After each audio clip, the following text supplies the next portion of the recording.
एक दोस्त दूसरे से, यार तू ते पायलट बन गया सी। दूसरा दोस्त, यार इन्हों ने मैनू नौकरी चो कट दिता।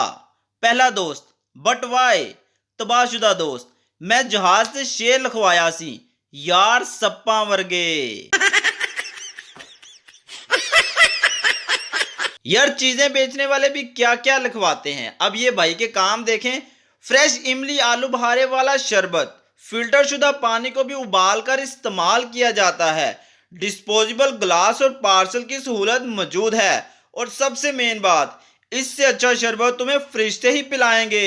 अगर तुम जन्नत में गए तो ग्लास 30 रुपए। अमीरों के एसी सर्विस और गरीबों के टिंड कराने का मौसम आ गया। बड़ी बड़ी सेल्फीज देखी होंगी, पर इसने तो रिकॉर्ड ही तोड़ दिया। वाकई यार कमाल है।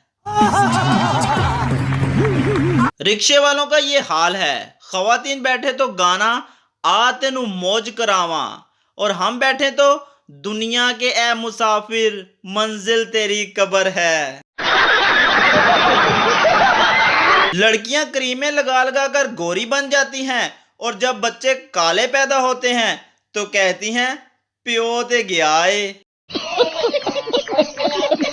आज बीवी को मैके ले जाना था, लेकिन बीवी नहीं है। जब शोहर को पता चले कि इसकी बेगम छिपकली से बहुत डरती है, ले फिर शोहर। बीवी को गुस्सा आया हुआ था। इसका शौहर बस में एक खूबसूरत लड़की के काफी करीब खड़ा था। थोड़ी देर के बाद खूबसूरत लड़की ने एक थप्पड़ इसके मुंह पर मारा और बोली, बेशरम घटिया, तुमने मुझे चूंटी काटी। शौहर बेचारा हड़बड़ाकर बीवी की तरफ मुड़ा और परेशान होकर बीवी से बोला, कसम ले लो डार्लिंग, मैंने इसी चुटकी नहीं काटी। बीवी, मुझे पता है मैंने काटी है।